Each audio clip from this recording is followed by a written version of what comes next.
내 평생 한 가지 소원. 내 평생 한 가지 소원이라는 말씀으로 은혜를 받고자 합니다. 새해를 맞이하면 사람들이 소원을 가져요. 그래서 소원을 말하기도 하고 소원을 이렇게 나누기도 합니다. 그래서 소원을 나누려고 정동진에 가가지고 해돋이를 보죠. 해돋이를 보면서 소원을 말하는 거예요. 올해는 뭐가 됐으면 좋겠다. 올해는 뭐 결혼했으면 좋겠다. 올해는 뭐 돈 좀 많이 벌었으면 좋겠다. 올해는 뭐 신앙생활이 좀 업그레이드 됐으면 좋겠다. 이렇게 하는 거예요.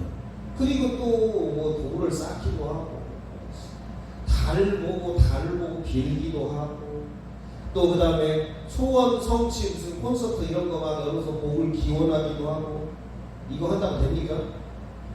그리고 뭐 제가 좋아하는 그룹 소녀시대 소원을 말해봐. 지금 당신의 원하는 소원은 무엇인가요? 뭐 소원 말한다고 됩니까? 드라마도 나왔어요. MBC 일일 드라마 소원을 말해봐. 소원은요 바라고 원하는 것들 그리고 바라고 원하는 일들 내 일이 잘 됐으면 좋겠어. 내가 이런 것들을 바라고 원해. 그래서 소원은 꿈이에요. 소원은 비전입니다. 소원이 없다. 꿈이 없는 거예요. 비전이 없는 거예요. 저는 홍정옥 교수님이 하버드 대학 나오면서 꿈은 생명보다 소중하다는 책을 읽어본 적이 있습니다. 꿈이 없다. 죽은 사람이에요. 비전이 없다. 소원이 없다. 죽은 사람이에요. 그래서 우리는 반드시 꿈과 비전과 소원을 가지고 살아야 한다는 것입니다. 그럼 우리의 소원이 뭘까요? 대부분 사람들은 이거죠. 돈방석이 안 된 거예요. 로또 당첨, 요즘 로또 돈방석 못 앉습니다. 10억 가지고 무슨 돈방석이에요? 서울에 있는 아파트를 못 사요. 한 100억 정도는 있어야 조금 이렇게 그러죠. 로또가 그냥 당첨돼가지고 그냥 자동차나 사고 아파트나 사고 그냥 뻥떡떡거리면서 한번 살아보자. 그게 욕심이고 그게 정욕이고 그게 죄죠. 알로 먹으려는 정신. 배는 꼬라지가 없습니다. 건물주 하면 되는 거다.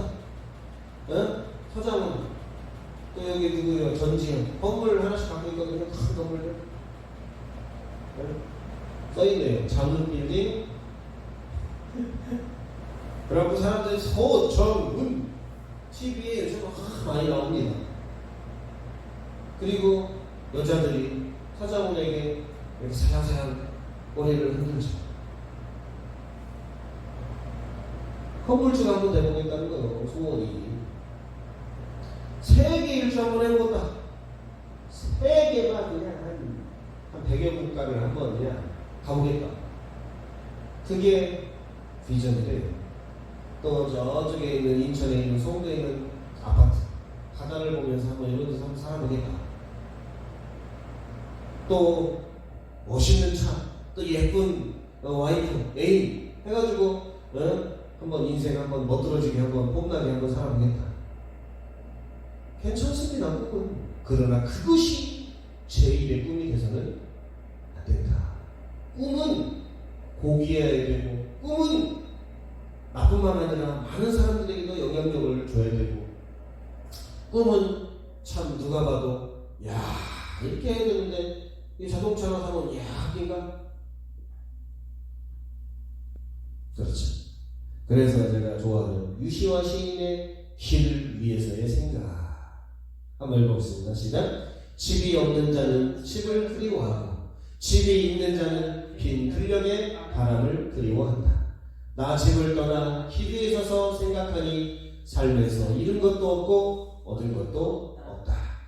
모든 것들이 빈 들녘의 바람처럼 세월을 몰고 다만 멀어져 갔다. 어떤 자는 울면서 웃을 날을 그리워하고 나 길가에 피어난 풀에게 묻는다. 나는 무엇을 위해서 살았으면 또 무엇을 위해서 살지 않았는가. 살아있는 자는 죽음을 염려하고 죽어가는 자는 더 살지 못했음을 아쉬워한다. 자유가 없는 자는 자유를 그리워하고 어떤 나그네는 자유에 지쳐 길에서 쓰러진다. 소원은 바라고 원함이죠. 원함은 부족한 거예요. 부족한 게 채워지면 또 다른 걸 또 채운다는 거예요. 집이 없는 자는 집을 샀어. 집을 샀더니 집에 안 들어가. 와이프가 보기 싫게 힘들대. 남편이 힘들대. 그래서 바람을 그리워해. 석양을 또 그리워해. 석양을 봤더니 석양도 지겹대. 그래서 먼 데로 또 바다가 보고 싶어 바다를 또 떠나. 바다 갔더니 너무 쓸쓸하대. 그래서 집에 왔더니 이렇게 빙빙빙빙 도는 거예요. 자유가 없어가지고 자유를 그려했더니 자유에 지쳐서 길에서 쓰러져서 죽어가는 거죠. 여기서 중요한 것은 나는 무엇을 위해서 살았으며 나는 무엇을 위해서 살지 못하였는가. 비전과 꿈을 위해서 살지 못했다는 거예요. 그냥 자기가 보암직도 하고 원암직도 하고 먹음직도 하고 탐수 이런 정욕을 따라 하와처럼 그렇게 살고 있진 않은가 질문을 던져봅니다. 우리 교회가요 됩니다. 전 된다고 확신해요. 왜? 주님이 불렀으니까 되는 거죠. 그래서 오늘 본문에 보니까 자 다윗의 현재 상황과 현실이 나옵니다. 오늘 본문에. 그리고 다윗의 한 가지 소원이 나와요. 자 다윗은 어떤 인물이었을까? 유대 족속 베들레헴 2세의 8번째 아들입니다. 아주 책임감 있는 양식이에요. 근데 하나님은 그 책임감을 보고 그 싹수를 보고 그 믿음을 보고 왕으로 기름 붓기로 작정을 합니다.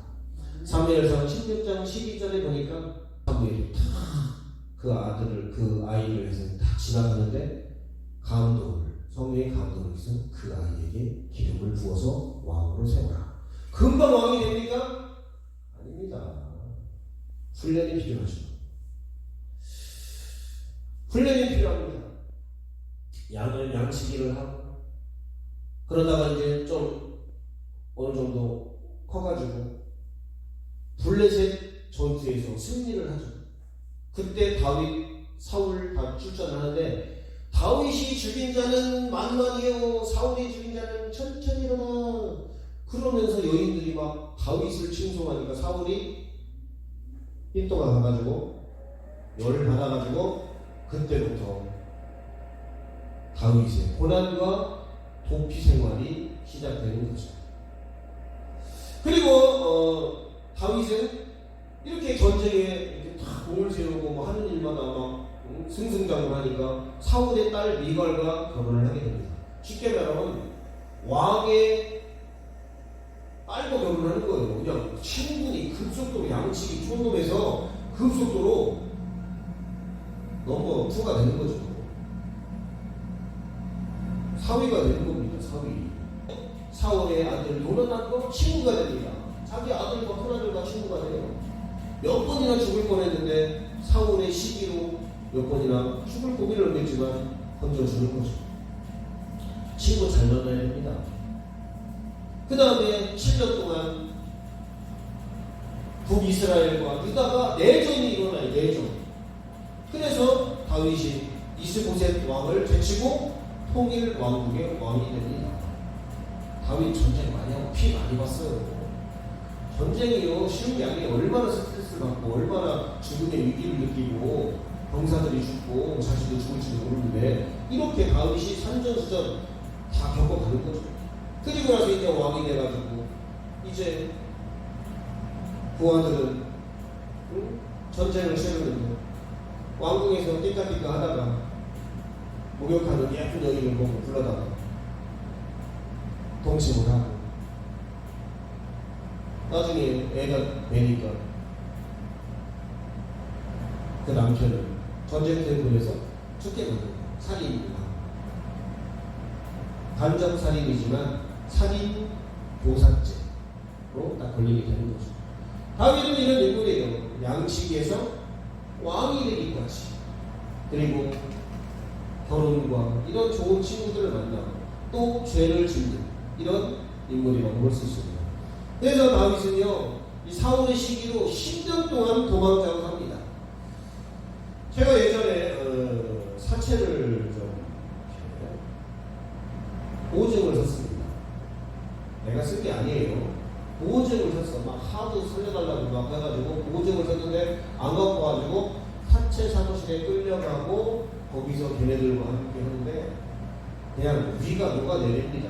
건달들하고 같이 대면하고 엇박 지르고 거기서 죽을 뻔했어요. 사무실에서 도망쳐 나갔어요. 그리고 우리 집에 와가지고 막 발로 막 차면서 돈 갚으라고 얼마나 숨죽여 몇 개월 동안 그랬습니다. 그래서 후배 집에 도피에 있었어요. 농수산물 시장 새벽 시장에서 알바하면서 농협사가 그럼 얼마나 쓴소리인 줄 아십니까? 한 번은 걸렸어요. 걔네들한테 집에 있다가 그래갖고 불러가지고 쉐프가 뭐야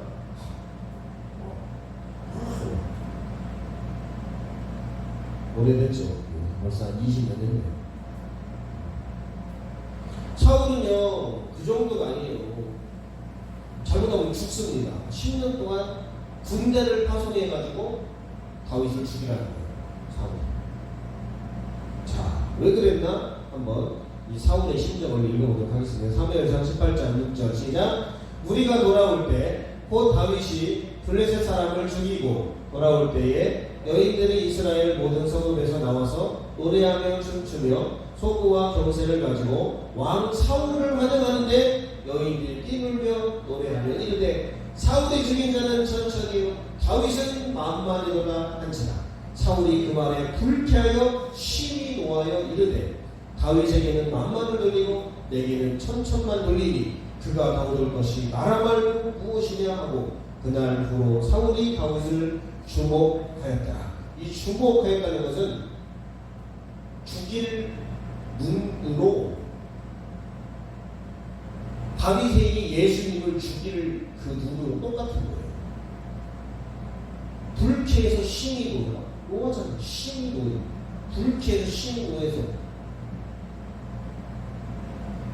도망자로 10년 동안 사는 스토리가 있습니다. 사울이 다윗 산의 공식 명령을 기브아에서 내립니다. 그 다음에 다윗 미갈의 도움으로 다윗이 라마나임으로 탈출을 해요. 그 다음에 기브아로 돌아와서 요나단을 만나서 이제 사울의 의중을 확인합니다. 아버지가 어떠냐? 끝까지 죽이려고 하는데요. 그 다음에 노브로 가서 아히멜렉 제사장을 만나요. 그 다음에 가드로 아기스 왕을 만나러 갑니다. 그리고 아둘람들에서 이제 공동체를 이루고, 그러니까 공동체의 삶을 다윗도 살아본 거예요. 옛날에 막 추노같이. 그 다음에 미스바로 가가지고 모압 왕에게 의탁을 하면서 지냅니다. 그리고 유다 땅 헤레스폴에 이제 오게 되죠. 그때 도액이라는 이 배신자가 있어가지고 제사장들 아히멜렉 제사장 85명이 학살돼요. 그러니까 내부에 이렇게 여우새끼 한 마리 배신자 한 명 있으면 공동체가 허물어지는 거예요. 그리고 또 나중에 이제 헤레스폴에서 그일라로 이제 가게 돼요. 그 다음에 그일라 사람들의 밀고로 다시 10광야로 먹을 것 없는 광야로 내몰리게 됩니다. 그리고 나중에는 마온 광야로 가게 되고, 여러분 잘 아는 동굴 엔게디 광야의 동굴에서 사울의 옷자락을 잘라서 사울의 목숨을 살려주죠. 하나님의 종을 우리가 해칠 수 없다. 그래서 다윗이 참습니다. 그리고 바란 광야에서 이제 갈멜로 가게 됩니다. 그리고 또 하길라라는 곳에서 사울의 창과 물병만 가지고 와요. 죽일 수 있어요. 두 번째 살려줍니다. 하나님의 기름 부은 종을 왕을 두 번째로 살려줍니다. 대부분요 한 번 살려주고 두 번째는 근데 실수했네, 죽였어야 되는데 하고 죽입니다. 근데 다윗은 두 번째 했다는 것은 끝까지 하나님의 기름 부은 자를 내가 손댈 수 없다는 것을 알고 있었습니다. 그리고 또 나중에 이제 가드에서 이제 시글락으로 가고, 또 아벡에서 시글락, 구술에서 시글락, 이렇게 막 도망쳐 한 10여 년 동안 그냥 막 전전긍긍하면서 다윗이 그렇게 살았어요. 그때 대부분 어떻습니까? 인생 한탄을 하죠. 대부분 사람들은 인생 참 그래서 사울 잘못 만나가지고 말이야. 그냥 미갈이랑 결혼만 안 했어도 말이야. 그때 블레셋 전투에 안 나갔으면 그때 그냥 살살 했어야 되는데 세게 해가지고 그냥 10,000명 죽여가지고 그냥. 대부분 사람들은 이렇게 꼭 원망하고 불평하고 꼭 신세 한탄하고 넋두리하고 그렇습니다.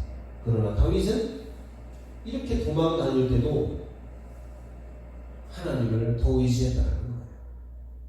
그리고 다윗이 소원이 이제 4절에 나옵니다. 다윗의 하나님은 어떤 분인가? 하나님은 나의 빛이다. 내가 어둠 가운데 있을 때, 내가 도피 생활하면서 거의 진짜 초죽음 가운데 그냥 삶에 어떤 희망이 없을 때 우리 하나님은 나의 빛이 되는 거죠. 한번 읽어봅니다. 1절 시작. 여호와는 나의 빛이요 나의 구원이시니 내가 누구를 두려워하리요. 여호와는 내 생명의 능력이시니 내가 누구를 무서워하리요. 그러니까 다윗은요 무서워하지 않아요. 잘. 사울을 좀 무서워해요. 사울이 삼국지에 조조같이 무서워해요. 근데 여호와는 나의 빛이고 구원이니까 내가 누구를 두려워해요? 하나님을 더 두려워하고 하나님 앞에 더 믿음 생활하는 것을 똑바로 했다는 거죠. 그래서 다윗의 하나님은 나의 빛이다. 두 번째로 나의 구원이다. 도움이라는 거예요. 자, 시편 27편 9절을 세 번의 성경을 봅니다. 시작. 주님의 얼굴을 내게 숨기지 말아 주십시오. 주님의 종에게 노하지 마십시오. 나를 물리치지 말아 주십시오. 주님은 나의 도움이십니다. 나를 버리지 마시고 외면하지 말아 주십시오. 주님은 나를 구원하신 하나님이십니다. 내가 이렇게 힘들 때 주님이 나를 도와줬다는 거예요. 죽을 고비에서 도와주고 또 사람을 붙여서 도와주고 그리고 내가 어려운 가운데 죽음에서 구원, 구출 또 영적으로도 구원, 삶적으로도 육적으로도 구원을 해줬다는 거예요. 주님은. 저도 힘들고 어려울 때 저를 가장 많이 도와준 분은 하나님일 거예요. 하나님이 엄마를 통해서 또 아버지를 통해서 또 어떤 다른 사람을 통해서 그때 제가 기도를 했을 때 하나님이 움직이시고 도와주셨어요. 물론 직접적으로 돈을 주신 건 아니죠. 그러나 하나님이 다른 사람이 긍휼을 베풀어서 돈을 주게 하고 또 이 어려움을 해결하게 하고 그랬던 것 같아요. 그래서 하나님은 나의 구원이요 도움이시다. 찬양도 있죠. 주는 나의 도움이시니. 찬양. 그럼 세 번째로 생명의 피난처라는 거예요. 생명의 피난처. 자, 시편 27편 1절 세 번의 성경 시작. 주님이 나의 빛, 나의 구원이신데 내가 누구를 두려워하랴. 주님이 내 생명의 피난처이신데 내가 누구를 무서워하랴. 아까 개정은 생명의 능력이라고 되어 있는데 여기는 생명의 피난처라고 되어 있어요. 우리 하나님은 생명의 피난처가 되시는 거죠. 왜? 적들에게 쫓길 때 싹 들어가면 싹 숨겨지는 거죠. 주님이 손으로 숨겨주고 바위 틈에 숨겨주고 이렇게 생명의 피난처가 되는 거죠. 제가 다윗을 좀 많이 묵상하면서 다윗도 모세 만만치 않구나. 모세는 솔직히 다윗에 비하면 편하게 살았어요. 왕궁에서 딱 떵떵거리면서 왕자로 살았죠. 사람 죽이고 도망가가지고 광야에서 편안하게 그냥 양을 치면서 그냥. 근데 시간이 좀 길었죠, 사실은. 그리고 나서 나중에 출애굽할 때 사명을 감당할 때 그때는 이제 싸워야 되니까 바로 조금 우격다짐이 있었죠. 영적인 싸움 또 이런 싸움이 있어요. 그때 하나님이 다 재앙을 통해서 기적을 통해서 모세는 해결을 받았어요. 근데 다윗은 계속 죽음의 사투에서 계속 도망다니는 거죠. 저는 다윗이 너무 힘들었을 것 같아요. 죽음의 사투에서 일일이 도망가고 사울이 군대를 파송해서 그쪽 쳐들어가고 또 도망가고 또 오면 또 가고 또 오면 또 배신자가 나타나고 큰일 힘들죠. 그래서 힘들어서 물론 어렸을 때 용맹에 있던 다윗이지만 다윗이 아브라함과 다윗의 자손 그리스도의 세대라. 2명 뽑으라면 예수님의 정부에서 2명 뽑으라면 아브라함과 다윗이 들어간다고. 와, 다윗. 우리 조현미 목사님이 닉네임이 데이빗이잖아요. 다윗. 저는 피터, 베드로. 그 실수 많고 그만 열정적이고 덤벙대는 베드로. 저는 약간 베드로 스타일. 난 다윗이 되기 어려워요. 그래서 다윗의 한 가지 소원이 하나님의 집에 사는 거하는 거예요. 안 차가고 거기서 뭐하냐? 하나님의 은혜와 아름다움을 묵상하고 바라보는 거예요. 그 다음에 하나님을 찾고 기도하고 말씀을 묵상하고 주님을 예배하는 거예요. 다윗이야말로 하나님을 그렇게 찬양하고 예배하고 막 찾고 바라고 왜 그랬을까요? 도망 다니다 보니까 뭐 도움을 요청할 뭐 특별히 없어요. 물론 군대도 있고 다윗도 좀 군사가 좀 있었지만 그래도 불안한 거죠. 왜? 사울의 군대가 몇십 배 큰데 방장도 이후이 아무리 똑똑하고 제갈량이 붙었다고 해도 조준의 그 군대가 어마어마해요. 수백 배가 되는데 근데 이기잖아요. 이 재량으로 지혜로 적벽대 전쟁을 한 10번씩 봤습니다. 그 다음에 삼국지도 많이 보고 다윗은 그냥 하나님 그냥 하나님 그냥 하나님 그런 분이 많이 없죠. 그런 목사님들이 많이 없죠. 나는 하나님이야. 나는 하나님의 좋아. 그냥 하나님. 와이프도 없고 가정도 없고 그냥 교회 와서 그냥 기도하고 그냥 말씀 그냥 하나님 얘기하고 그냥 하나님이에요. 그래서 옛날 사모님들이나 애들 그 목사님들 이해를 못했죠. 또 워낙 또 그렇게 하면 안 돼요. 또 집에서 또 해야지. 그래서 다윗의 한 가지 소원이 사전에 있습니다. 읽어보면 시작. 내가 여호와 앞에 바라는 한 가지 일 그것을 구하리니 곧 내가 내 평생에 여호와의 집에 살면서 여호와의 아름다움을 바라보며 그의 성전에서 사모하는 그것이다. 그냥 온리 오런 올인원 그냥 올인 여호와 뭐 좀 성공하려면 올인해야 됩니다. 사랑도 올인해야 되고요. 목회도 올인해야 되고요. 우리가 신앙생활도 말씀과 기도에 올인해야 되고 해야 됩니다. 근데 대부분 엉뚱한 거에 올인하죠. 어디 뭐 놀러 가고 그냥 차 마시러 가고 뭐 당구 치러 가고 올인은 아니지만 거기에 너무 많은 신경을 쏟으면 안 된다는 거를 압니다. 사람들이 테니스 뭐 우리 학원에서 막 종류 테니스만 치고 있고 오죽에 쓰면 하나님이 오케라 셀리나에 가가지고 오케라 셀리나 3,000명이 모였는데 수원 인도설교 윤석철 목사님 설교를 하다가 그 목사님을 여기서 걸어가다가 하나님 알려줘서 테니스에 미쳐가지고 오케라 하나 얘기도 빼먹고 기도도 안 하고 수시를 하시는 거죠. 바뀌었죠. 성도가 10명, 20명, 30명, 50명, 60명, 70명, 100명 됐는데 테니스에 미치더니 80명, 70명, 60명, 50명, 10명 나왔대요.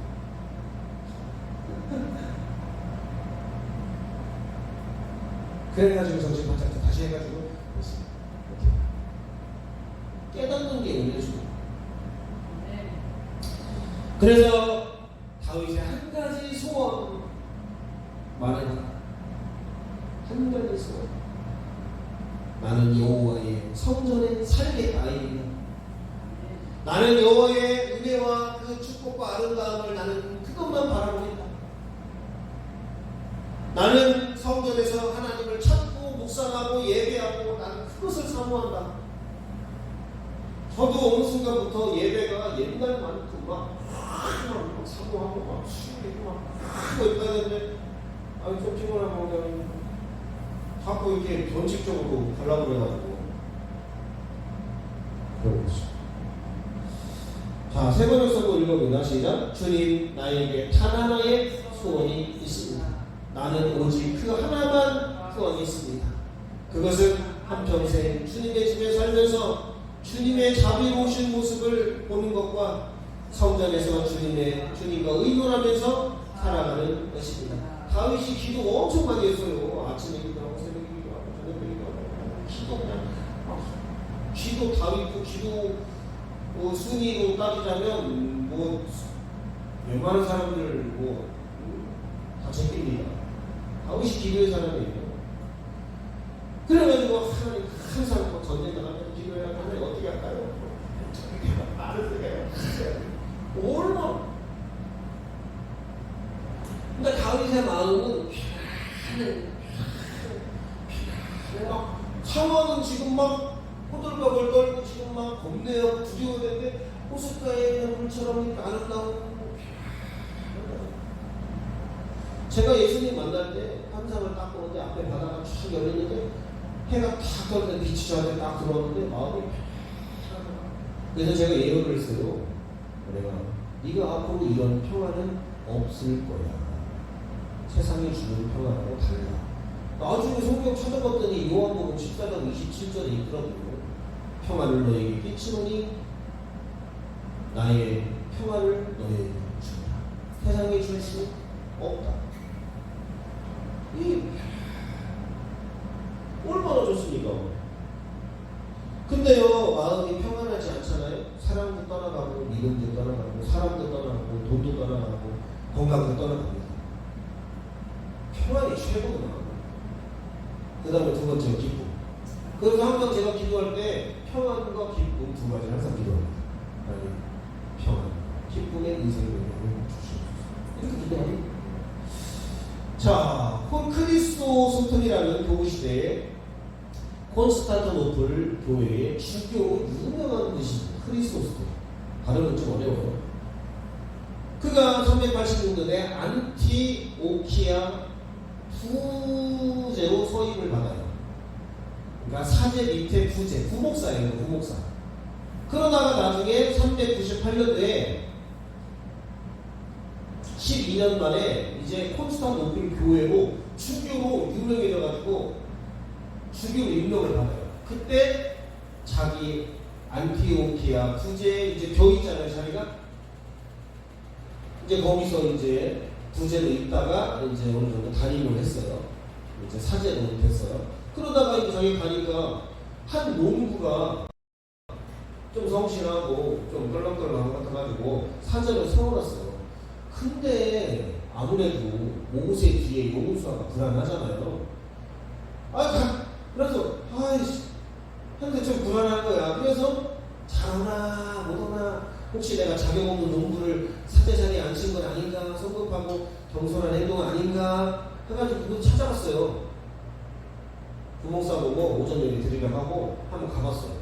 가봤더니 얼마나 기도가 간절한지, 얼마나 열정적으로 설교를 하는지, 얼마나 진실되게 예배를 드리는지, 이 크리스토스통이 하염없이 눈물을 흘리면서 마음이 녹아내리고, 그래서 예배가 다 끝나고 그 농부 사제 앞에 무릎을 다 꿇었어요. 나를 좀 축복 좀 해달라. 나에게 그 평안과 그 열정과 그 진실함을 나에게 좀 해달라. 안수를 해요. 그때 농부 사제가 그럽니다. 주교님이 저를 축복해 주셔야 될 텐데 어찌 제가 주교님을 안수하고 축복하라고 하십니까?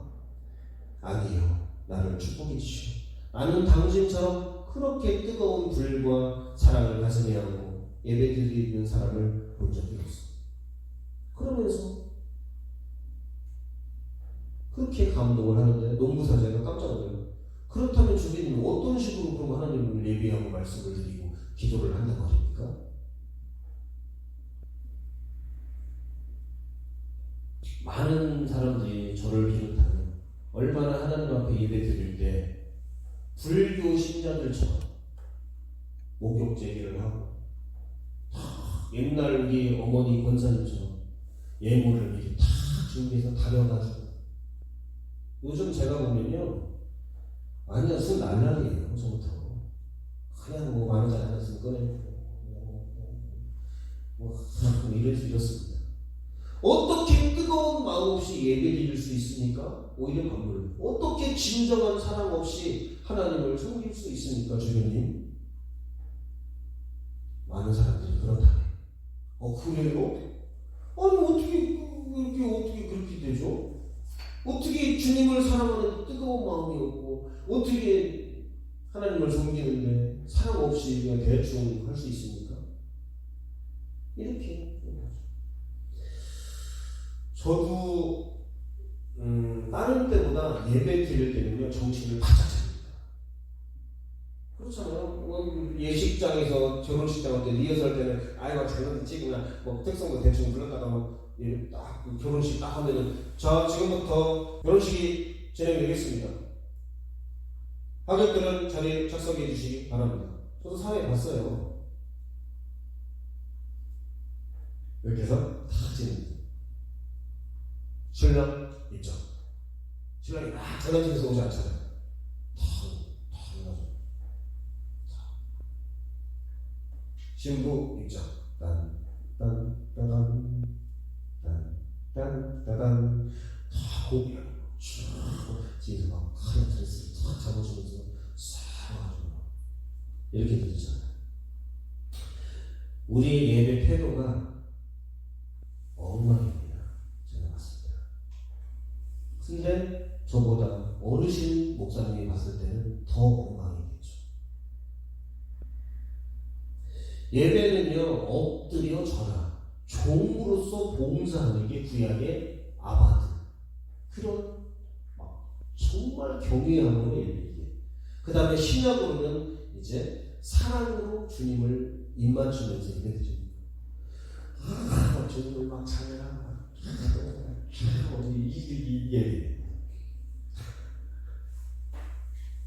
사랑으로 막 입맞추면서 막 설레면서 주님을 찬양하고 막 기도하고 말씀에 막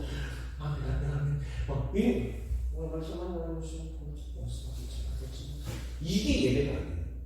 그래서 예배는 하나님과의 만남,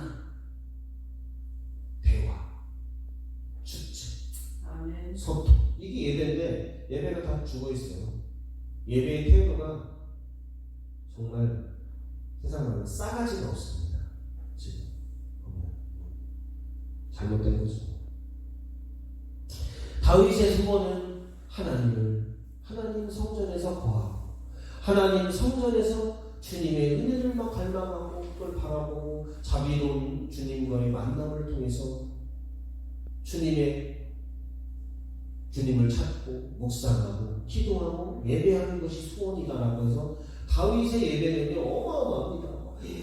막 법궤가 막 지금 오베데돔에서 지금 막 들어와요. 막 지금 막 이스라엘로 막 들어오는데 막 너무 좋아가지고 막 크다고 바지가 훌렁 내려가는데 막 털렁털렁 거리는데 막 그래가지고 하는데 또 비꼬는 또 여인이 또 있어요. 어째 왕이 천년도 없이 말이야 바지가 내려가는데 훌렁훌렁 거리면서 그렇게 하냐고. 그래가지고 그 여인이 저주를 받아갖고 왜 이러는가요? 그게 미갈이에요.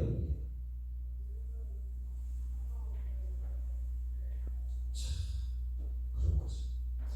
그래서 예배의 바른 자세가 첫 번째 겸손입니다. 제가 하나님 말씀에 다 겸허하게, 겸손하게 주님을 찬양하고, 기도하고, 또 말씀을 청종하고, 그렇게 해야 된다. 그게 겸손이에요. 예배자의 나의 마음에 무릎을 꿇는 거예요. 무릎을 탁 꿇고, 허리를 돌리고, 주실 은혜를 기대하고, 그게 겸손이에요. 딴 데 쳐다보고 그냥 대충 그냥 듣는 둥 마는 둥 아니면 찬양하는 둥 마는 게 아니라. 그래서 예배는 겸손합니다. 시편 95편 6절에 보니까 오라 우리가 굽혀 경배하며 우리를 지으신 여호와 앞에 무릎을 꿇자. 베드로전서 1장 13절에 그러므로 너희 마음의 허리를 동이고 근신하여 예수 그리스도 나타나실 때에 너희에게 가져다 주실 은혜를 바랄지어다. 무릎을 꿇고 강아지가 기다려. 무릎 꿇고 주인이 이제 먹이를 줄 거, 은혜를 줄 걸, 이거를 지금 말씀을 줄 걸 기다리고 있는 거예요. 딱 먹는 거죠. 저는 강아지를 저랑 많이 비유를 합니다. 주인과 강아지, 하나님과 나 이렇게 비유를 해요. 기다려. 근데 홀딱 나서가지고 막 이것저것 그러니까 고난을 당하는 거죠. 지가 만든 고난. 두 번째 잠잠한 거예요. 막 떠들고 어쩌고저쩌고 그냥 말씀을 잠잠하게 듣는 거죠. 하나님의 그 놀라우신 거에 집중을 하는 거죠. 하나님이 오늘 예배 시간에 나에게 어떤 은혜를 주시는가, 하나님이 나에게 원하시는 것이 무엇인가 잠잠히 듣는 거죠. 세상은 분주해요. 미련한 사람은 막 시끄럽고 떠들고 빈수레가 딸랑딸랑해서 시끄럽습니다. 뭐 말은 많은데 주워먹을 뭐 말이 없어요. 뭐 내용이 없어요. 그런 게 아니라 참 하나님을 기대하면서 예의를 갖추면서 주님이 어떤 말씀을 하시나 어떤 나에게 무엇을 원하시는가 잠잠하게 주를 봅니다. 하박국 2장 20절에 보니까 오직 여호와는 그 성전에 계시니 온 땅은 그 앞에서 잠잠할 시편 62편 5절에도 나의 영혼아 잠잠히 하나님만 바라라 물은 나의 소망이 그로부터 나오는도다. 시끄러운 사람은 은혜를 받을 수가 없고요. 말 많은 사람은 은혜를 받을 수가 없습니다. 경청하는 자, 잠잠히 주님을 보는 자, 겸손히 있는 자, 이런 자들이 은혜를 받고요. 축복을 받는 것입니다. 세 번째가 헌신이에요. 와서 그냥 가만히 앉아있다가 그냥 가는 게 아니라 내가 할 게 뭐가 있나. 그래서 내가 주님을 위해서 무언가를 뭐 예배 시간에 뭐 어떻게 좀 뭐가 떨어져 있으면서 청소를 하고 또 계단이 들어오고 하면 뭔가 이렇게 하는 거죠. 그리고 자기에게 맡은 업무를 말씀을 맡은 자는 말씀을 대충 준비해. 아유 그래 그냥 뭘 대충 해요. 지금 완벽하게 해도 지금 천천히 가요. 제 설교가 뭐 좀 완벽하진 않지만 상당히 디테일하게 준비를 합니다. 그래서 제가 아무튼 너무 디테일하다 이 정도까지 하기는 해요. 물론 더 훌륭한 분들이 많죠. 그래서 내가 하나님 앞에 무엇을 예배를 위해서 무엇을 헌신하고 또 예배뿐만 아니라 내가 하나님의 나라와 하나님의 뜻을 위해서 무엇을 내가 내놓을 수 있는가. 그게 예배라는 거예요. 그냥 와서 그냥 와서 앉아 그게 아니라는 거예요. 그렇게 잠잠함으로 겸손함으로 하나님 앞에 헌신하면서 마음의 허리를 동이고 주님 앞에 다 예의를 갖추면서 그렇게 할 때 사람이 변화가 됩니다. 죄인이 변화가 되고요. 내가 변화가 되고요. 싸가지 없는 내가, 인격이 부족한 내가, 별 볼일 없는 내가 위대한 인물로 정말 괜찮은 성숙한 사람으로 정말 예수님을 닮아가는 사람으로 변화가 된다는 거예요. 그 중에서 가장 중요한 것은 죄인이 의인으로 변화가 된다는 것이죠. 두 번째, 생명력이 솟아나고요. 생기가 솟아. 예배 은혜 받으면 얼굴 빛이 틀려져요. 오늘 참 이렇게 한 기도 해봐야 돼. 오늘 따뜻하게 하나님 기뻐하셨구나. 이렇게 가야 되는데 빨리 예배 시간 왜 이렇게 길어? 8개 시간이 막 40분씩 하고 그래 벌써 틀린 거예요. 그 다음에 예배를 드리고 나면 마음이 깨끗해져요.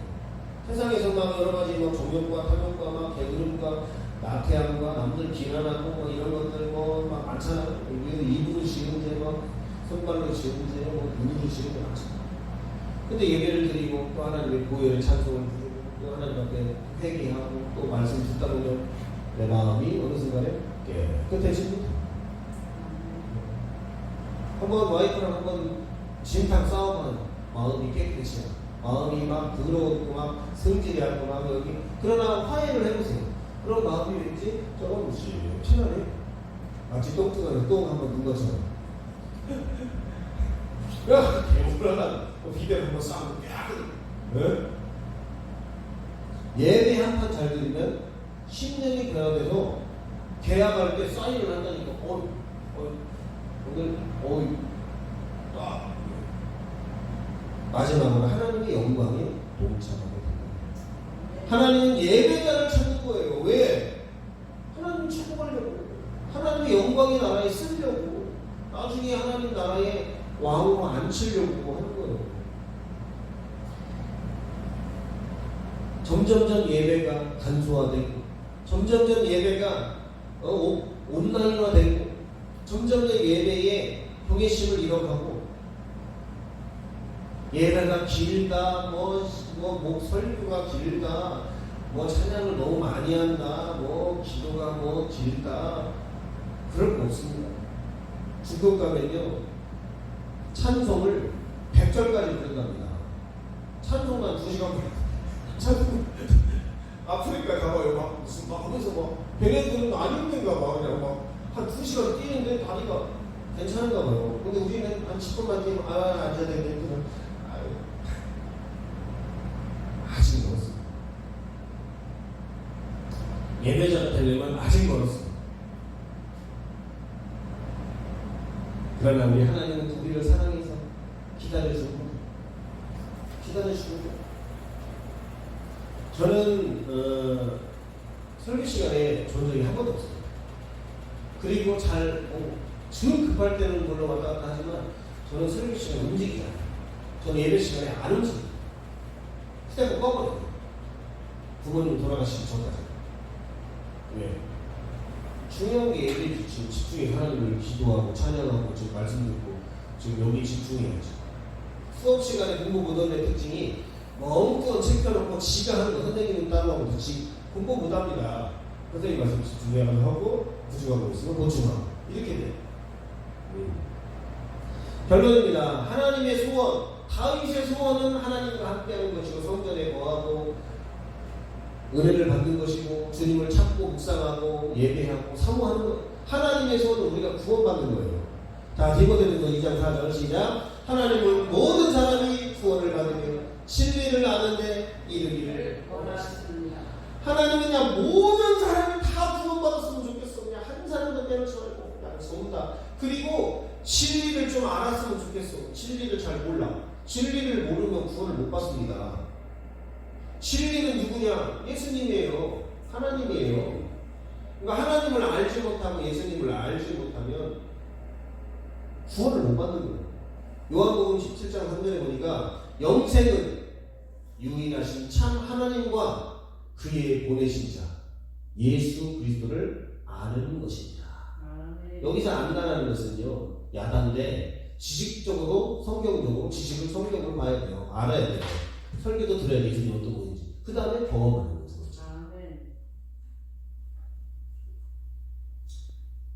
구원과 진리와 예수와 성령과 이게 다 한 세트입니다. 그게 거기에 예배가 그거를 알려주는 것이고 또 은혜를 받는 것이고 구원을 받는 거예요. 자, 요한복음 6장 39절 시작. 나를 보내신 이의 뜻은 내게 주신 자 중에 내가 하나도 잃어버리지 아니하고 마지막 날에 다시 살리는 이것입니다. 예수님을 보낸 하나님의 뜻은 하나도 잃어버리지 않고 마지막 날에 재림의 날에 마지막 이 세상이 끝나는 날에 다 살려서 천국 가고 함께 축제를 여는 거예요. 우리 예수님은 슬프지 않아요. 예수님은 축제라니까요. 천국 잔치. 천국 가면 잔치 아니야. 날마다 예배, 잔치, 쉼 이게 계속 될 것 같아요. 그래서 여러분 쉬는 게 좋죠. 예배가 솔직히 힘듭니다. 왜? 헌신해야 되는 게 힘든 거예요. 딱 집중해야 되는 거 힘든 거예요. 그냥 집에서 잠깐 있으면 쉽죠. TV 보면서. 근데 예배는 집중해야 되고 잠잠해야 되고 경청해야 되고 헌신해야 되고 정신 바짝 차리고 있어야 어려운 거예요. 그래서 예배 한 번 드리고 나면 힘들어요. 저도 설교 한 번 하고 나면 힘이 좀 듭니다. 그래서 다윗의 소원은 하나님과 함께. 하나님의 소원은 우리가 구원받고 진리를 알고 하나님 이런 것들 그냥 찾아서 그냥 하나님 그런 거죠. 결론으로 마칩니다. 하나님은 어떤 분이신가? 빛이시다. 두 번째, 구원이시다. 생명의 피난처이시다. 세상의 빛이요, 구원이요, 생명의 피난처가 우리 하나님이에요. 자, 2번. 다윗은 블레셋 전투에서, 사울은 천천히요. 다윗은 만만이라는 여인들의 말에 시기하여 다윗을 죽이고자 한다. 다윗은 10여 년 동안 도피 생활을 하면서 자신의 신세 타령이나 절망과 근심 속에서 살아가는 것이 아니라 오히려 더욱더 하나님을 의지하고 믿고 은혜를 간구하며 살아갔다. 그러니까 다윗이 믿음이 고난을 통해서 막 쭉쭉 크고요. 진짜 어마어마한 통일 이스라엘의 왕이 될 만한 제목이 충분히 되는. 3번. 우리들의 소원과 다윗의 소원이 얼마나 다른가. 우리는 이 땅에 돈이나 명예나 권력을 주기를 원하지만 믿음의 사람 다윗은 오히려 한 가지 소원이 하나님의 성전에 거하며 하나님의 은혜와 자비를 바라보며 하나님과 의도하고 동거하며 살기를 원한다. 우리들도 다윗처럼 이 세상에 좋은 것을 원하기보다 하나님 한 분만을 바라보고 의지하며 예배하는 삶을 살아가는 것이 내 평생의 한 가지 소원이 되기를 바란다. 주님과 동행하며 주님과 함께 거하는 성도들 되기를 주님의 이름으로 축복합니다. 기도하겠습니다.